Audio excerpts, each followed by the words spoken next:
चंद्रयान की खबरें हमारी सूचना कॉलोनी तक पहुंच चुकी हैं। वहां से गुजरते हुए आज हमें वहां से चांद से जुड़ी हुई कई और जरूरी खबरें मिली हैं।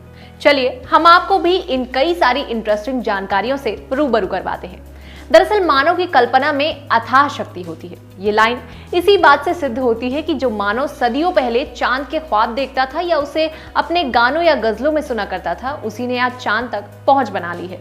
दरअसल चांद से जुड़ा अभी भारत का तीसरा प्रोजेक्ट चंद्रयान 3 लॉन्च हुआ है, लेकिन चांद पर जिस आदमी ने सबसे पहला कदम रखा था उसका नाम है नील आर्मस्ट्रॉन्ग। इसके बाद बज एल्ड्रिन और माइकल ने चांद पर लैंडिंग की। इस मून मिशन का नाम अपोलो 11 था, जो कि 20 जुलाई साल 1969 को चांद पर पहुंचा था।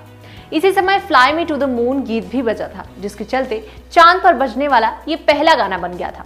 लगे हाथ आपको बता दें कि फ्रांस में साल 1902 में चांद पर सबसे पहली फिल्म बनाई गई थी, जिसका नाम था a trip to moon. Georges Melies द्वारा निर्देशित ये एक मूक फिल्म थी। इसे पहली साइंस फिक्शन मूवी भी बताया जाता है।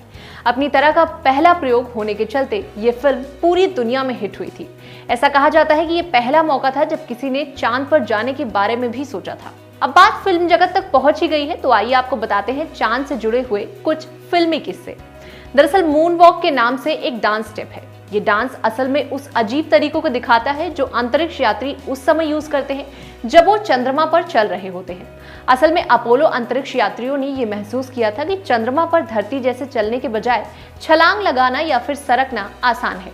असल में चंद्रमा की सतह पर कम गुरुत्वाकर्षण के कारण ये तरीके यात्रियों को आसान लगते हैं।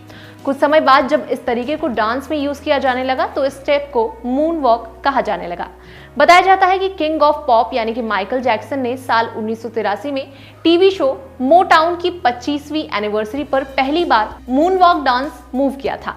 माइकल जैक्सन चांद से इतने प्रभावित थे कि उन्होंने अपनी ऑटोबायोग्राफी का नाम भी मून वॉक ही रखा था। उन्होंने खुद पर एक फिल्म बनाई थी जिसका नाम भी चांद से जोड़कर मून वॉक ही रखा था। बात बॉलीवुड की करें तो यहाँ पर पहली फिक्शन फिल्म का नाम चांद पर चढ़ाई थी। बॉलीवुड के गीतकार गुलजार ने 50 के दशक से लेकर अब तक 50 से ज्यादा गाने चांद पर लिखे हैं।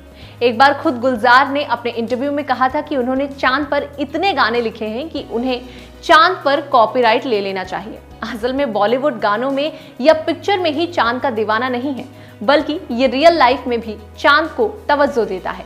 दिवंगत एक्टर सुशांत सिंह के बारे में कहा जाता है कि उन्होंने चंद्रमा के दूरस्थ इलाके मास्कोवियस, जिसे मास्कोवी का सागर कहा जाता है, वहां पर एक जमीन खरीदी है, जिसके चलते वो चांद पर जमीन खरीदने वाले पहले बॉलीवुड एक्टर बन गए थे। उन्होंने ये जमीन इंटरनेशनल लूनर लैंड्स रजिस्ट्री से खरीदी थी।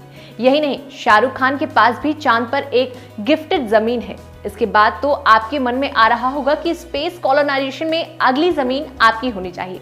तो हम आपको बता दें कि असल में ऐसा अभी संभव नहीं है, क्योंकि भले ही international lunar lands registry, lunarrepublic.com जैसी कंपनियां चांद पर जमीन बेचने का दावा करती हो, पर असल में खरीदार का उस जमीन पर कानूनन हक नहीं होता है।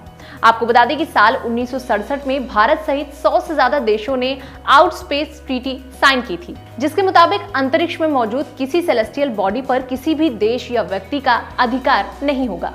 संयुक्त राष्ट्र द्वारा अनुसमर्थित इस संधि में कहा गया कि चंद्रमा सहित पूरा बाह्य अंतरिक्ष पूरी मानवता की साझी विरासत है और इसका उपयोग शांतिपूर्ण उद्देश्यों के लिए ही किया जाना चाहिए। तो सूचना कॉलोनी से आज बस इतना ही। फिर मिलेंगे एक नए एपिसोड के साथ। तब तक के लिए पढ़ते रहें, बढ़ते रहें। नमस्कार।